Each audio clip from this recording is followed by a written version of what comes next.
I am once again making an Activision video, you know, keeping you informed. I'm the only person on this channel that cares at this point, but let's fucking go.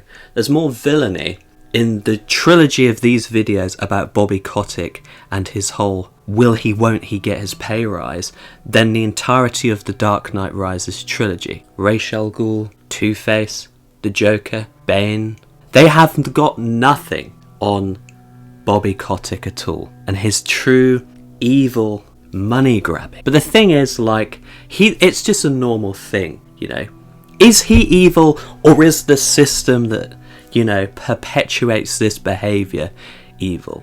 I will let you be the judge of that. So if I was just going to talk about the news story today, it'd be about 1 minute long, and for some of you that might be an ideal thought, less of having to hear the voice the better. But I'm just going to go through a few things beforehand and then we'll go into the story, because there's not a lot of substance here. But the article's covered by Eurogamer and Wesley Yin Poole, and somebody that I've covered many a story before on the old channel with gaming news. I don't really keep up with events in the industry as much. I still do, because I'll still watch videos that talk about it, but that's as far as it will go, because I no longer need to find various different news stories for like a half an hour show every single week like I used to, you know. I did think of bringing it back to like a kind of Twitch kind of setting, but I just haven't had the drive and motivation to do so. I mean, everyone's miserable during COVID. I'm not a unique situation here, having been totally miserable now for 18 months, you know, and just the lack of motivation that comes with that. It's a regular occurrence for many people across the globe. But I do like, and I do feel as if it's becoming more mainstream to talk about pay packets for executives and, you know, monetization within the industry. I do think those who originally talked about it on YouTube and criticized it paved the way for these publications to normalize it through the mainstream, because not everyone will watch their news from YouTube, so to speak. People will read it online or whatever, you know, and the more people that know about this kind of thing, the better, personally. As, you know, all it really takes is a movement, if you will, to like blow up on social media to kind of force a U-turn, because all of this negative talk and this PR in this massive wave has negatively impacted their stock price, and they want to protect the stock price, so they'll do a U-turn in whatever shitty business practice or decision that they were doing. That's how you change the mind of these people. Secondly, I would just say that to those people who were celebrating his pay cut as a win, I can see why he did it, because it was like he could be getting this pay rise and just being on more pay than or the same amount of pay that he was getting anyway, and he would be even richer than he is now. But like, it was only ever done to trying to appease like a bit of a particular media storm anyway, and for the very same reasons that I just mentioned there. You know, it's all about stock price, because his whole thing as CEO is aggressively trying to make Activision worth more than they already are, which is going to be difficult, I would have thought, at some point, because you can only go so far, surely. Because it's unsustainable the level that they're at now, because obviously they've fired huge chunks of their workforce multiple times to continue to try and climb up and reach more profits anyway, you know. They did it before COVID, so anyone's claiming that they only did it last year because of COVID is just willfully ignorant, really. Because if they hadn't done it before previously, then maybe they could have, you know, played that card, that convenient get out of jail free card of like, well, the pandemic happened, so we've got to tighten our belts, so to speak. But they also made record profits, so I mean, that just outs them as the greedy corporation that every single person knows that they are, you know, like every corporation, really. There's no such thing as a good corporation, in my opinion. And also, what does he actually do? What does he actually do? Like, personally, I don't think it's simply down to one man. It's like, Tesla is not successful down to Elon Musk. It is successful because of all the employees that do back-breaking work and push forward the innovation that's happened, that's allowed him to earn all of this money as owner of Tesla. It's the same thing for Activision.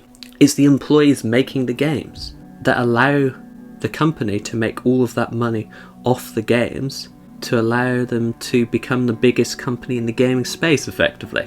I'd love to know what he actually does. It just looks like he oversees it. Prove me wrong, whatever. But anyway, with that, let's get into the actual story itself. So, Activision Blizzard shareholders have voted to approve boss's Bobby Kotick's $155 million pay packet after a controversial delay. That is £111 million for you Brits out there.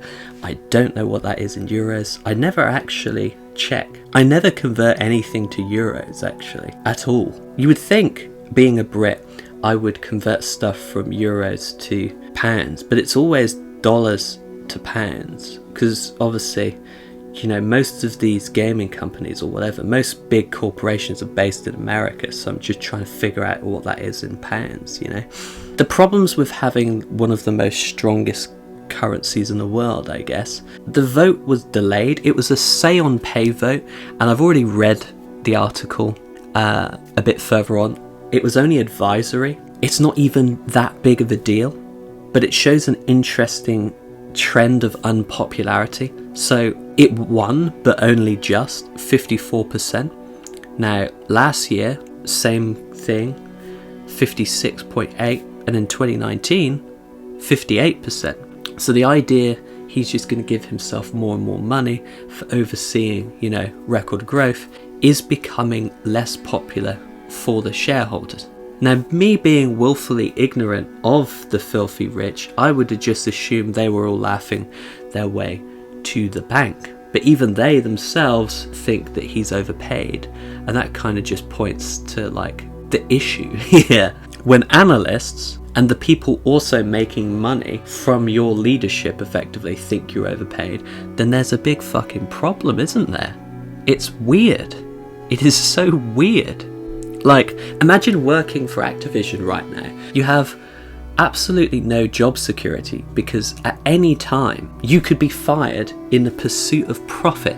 You know, 800 people lost their job in 2019 and they earn less than 1/3 of a percent of the CEO's earnings with increased expenditure because they're in like Southern California, not a cheap area to live at all. The human cost of being fired and the stress is just awful. When you consider the American healthcare system as well, and from a foreigner, you look on in horror. I'm not saying the NHS is perfect, because that's whenever you criticize the American healthcare system, someone points out like a small problem that you have with the NHS or whatever, right? And at least we don't have to, like, the sheer cost of it, you know, for so many people, the sheer cost of healthcare in the US means that people don't go to the doctor to improve their health because they can't simply afford the premium price change or the unfortunate expenditure of potentially, you know, finding out that, well, their health is actually worse than they thought. Or sometimes the insurance company will take away the medicine that was working for them to find something else and try that out because it's cheaper. You know, that is, you know, it's beyond the pale and it's unthinkable.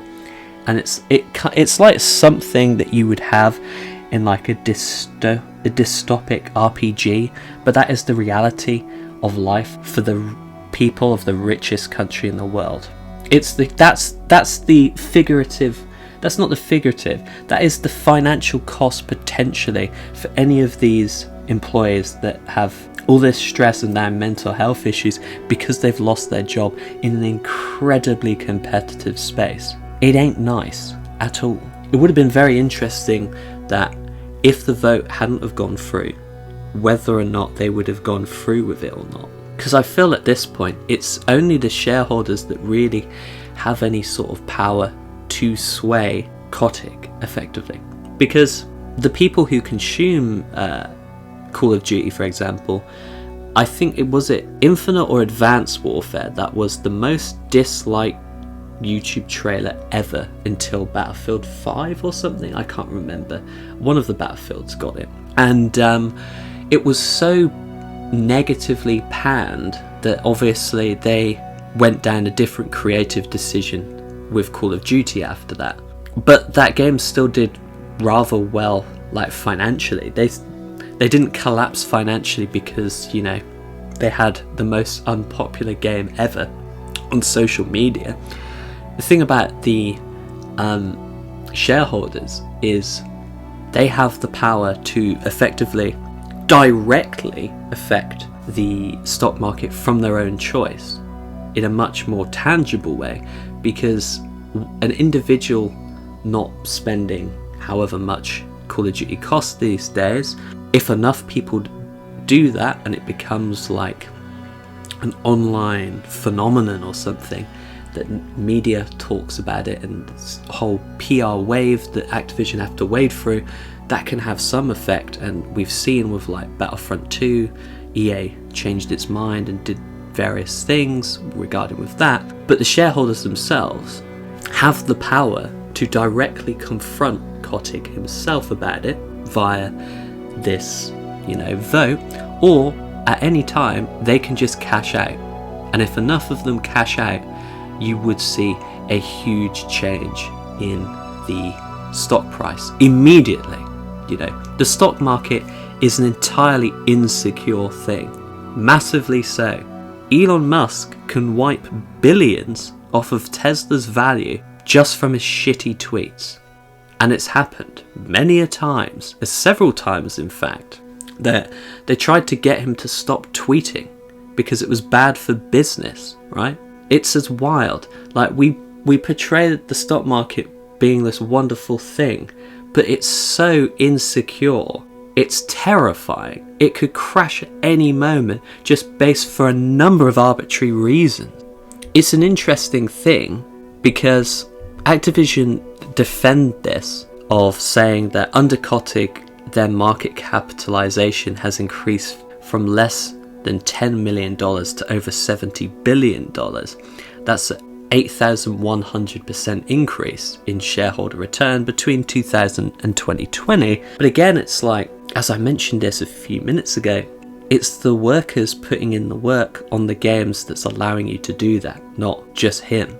If it was just him, they would not be making the money that they do. Because imagine if he did it all. If he was doing his, like the man who made Stardew Valley. Right? Imagine Bobby Kotick trying to do that with the next Call of Duty. Imagine the state of the game that would come out with that. It would not go well, would it?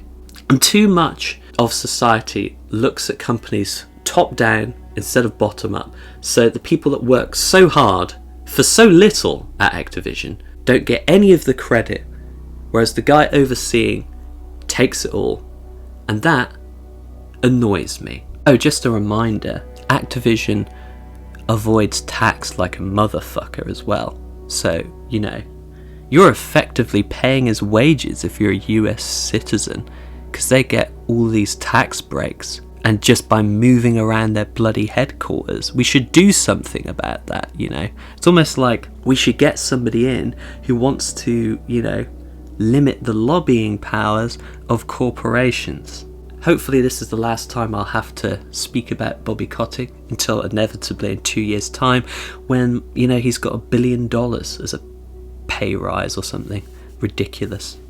But the next video, and I alluded to it in the last video, I don't know when it will be out, but I will tell you what it's about. We will be looking into how Ubisoft managed to get away with all of the abuse allegations that came from their workforce. I want to kind of look at that and, you know, figure out how they were able to do so, because it's something that should have been a much bigger issue and a much bigger story within the industry, and they just were able to gloss over it. And the problem is that it's such a difficult topic that I want to handle it with care and respect for those who were obviously on the end of it, you know. So research will be taken. I also have to get myself into the mindset of, you know, looking through it all, because it's not nice. I am aware of what happened. It is not nice to see what went on there. And they've just been able to carry on like nothing has happened, you know, because they've got these shiny games coming out. But anyway, until then, I really honestly hope that you have a good day, and I'll see you in the next video.